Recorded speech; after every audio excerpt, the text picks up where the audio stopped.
எல்லாருக்கும் வணக்கம். நான் தான் நிரஞ்சனா. இன்னைக்கு இந்த வீடியோல ரொம்பவே சூப்பரான, அதுவும் குழந்தைங்களுக்கு ரொம்ப பிடிக்கிற மாதிரியான இந்த எம்டி சமோசா எப்படி செய்யறதுன்னு நான் காமிக்க போறேன். வாங்க வீடியோக்குள்ள போலாம். இதுக்கு ஒரு கப் அளவுக்கு மைதா மாவு எடுத்துக்கலாம். இது கோதுமை மாவுலையும் செய்யலாம், ஆனா மைதா மாவுல டேஸ்ட் இன்னமும் நல்லா இருக்கும். கூடவே மாவுக்கு தேவையான அளவு உப்பையும் சேர்த்து, அதோட 3/4 ஸ்பூன் அளவுக்கு ஓமத்தையும் சேர்த்து, ஒரு அரை ஸ்பூன் அளவுக்கு சர்க்கரையும் சேர்த்து, 4ல இருந்து 5 ஸ்பூன் அளவுக்கு எண்ணெயும் சேர்த்து இதை நல்லா கலந்து விட்டுக்கலாம். எண்ணெய் ரீஃபைண்ட் ஆயிலே சேர்த்துக்கலாம். இந்த மாவு நம்ம கையில பிடிச்சா ஒரு ஷேப் வரணும், அந்த அளவுக்கு இதை நல்லா மிக்ஸ் பண்ணி விட்டுறணும். இப்போ பார்த்தீங்கன்னா நான் கையில பிடிச்சி காட்டுறேன், ஒரு ஷேப் வருது பார்த்தீங்களா? இதுதான் கரெக்டா இருக்கும். இப்போ இதுல கொஞ்சம் கொஞ்சமா தண்ணி சேர்த்து ஒரு டைட்டான மாவா பிசைஞ்சுக்கலாம். எம்டி சமோசானா அப்போ உள்ள என்ன காலியாவா இருக்கும்? ஆமாங்க, இதுல ஸ்டஃபிங்கே இருக்க போறது கிடையாது. அதனால பாத்தீங்கன்னா இது குழந்தைங்களுக்கு ரொம்பவே பிடிக்கும். அவ்வளோதான். இப்போ மாவை நல்லா டைட்டாக பிசைஞ்சாச்சு. இது காஞ்சி போகாமல் இருக்கிறதுக்காக ஒரு ஈர துணியை வச்சு நல்லா மூடி வச்சிடலாம். அரை மணி நேரத்துக்கு இது நல்லா ஊறினதுக்கு அப்புறமா அந்த துணி எடுத்து பார்த்தோம் அப்படின்னா இந்த மாவு நல்லாவே சாஃப்டாக இருக்கும். இப்போ இது குட்டி குட்டி பால்ஸாக உருட்டி எடுத்துக்கலாம்.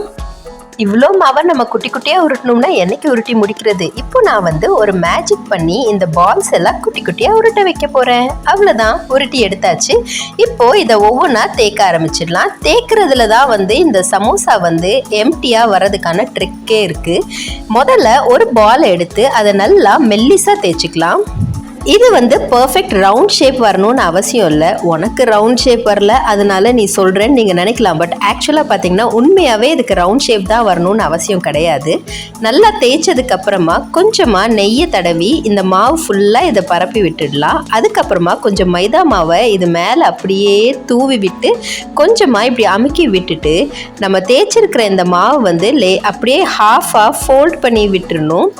அடுத்ததாக மறுபடியும் அதே மாதிரி மேலே கொஞ்சமாக நெய் விட்டு அதையும் நல்லா பரப்பி விட்டு மாவை கொஞ்சம் அப்படியே தெளித்து விட்டு இதை மறுபடியும் இன்னொரு ஹாஃபாக மூடிடணும். இப்போ பார்த்தீங்கன்னா இதோட ஷேப் அப்படியே சூப்பராக சமோசா மாதிரியே ஒரு ட்ரையாங்கிள் ஷேப் நமக்கு கிடைக்கும்.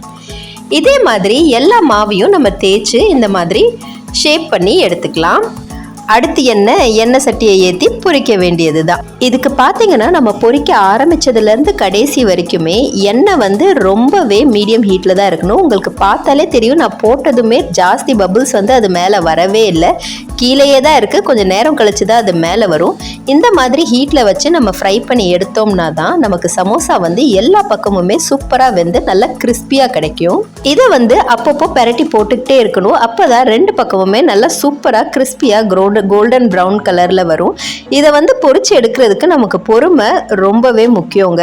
அதுவே செஞ்சு முடிச்சதுக்கப்புறம் பார்த்தீங்கன்னா நம்ம பொறுமையாக நின்று சுட்டதுக்கு நமக்கு சூப்பரான ரிசல்ட் கிடைச்சிது அப்படின்னு நீங்களே யோசிப்பீங்க. அவ்வளோதான், எல்லா பக்கமும் சூப்பராக சமமாக கோல்டன் ப்ரௌன் கலரில் நல்லா ஃப்ரை ஆகிடுச்சு. இப்போ இதை எண்ணெயிலேருந்து வெளியே எடுத்துடலாம். இதோட நம்ம எம்டி சமோசா சூப்பராக ரெடி ஆகிடுச்சு. இதில் ஸ்டஃபிங்கே இல்லாததுனால குழந்தைங்க ரொம்பவே விரும்பி சாப்பிடுவாங்க. உங்களுக்கு என்னோட வீடியோஸ் பிடிச்சிருந்தது அப்படின்னா என் வீடியோஸை லைக் பண்ணுங்கள், அதோட என் சேனலையும் சப்ஸ்கிரைப் பண்ணுங்கள்.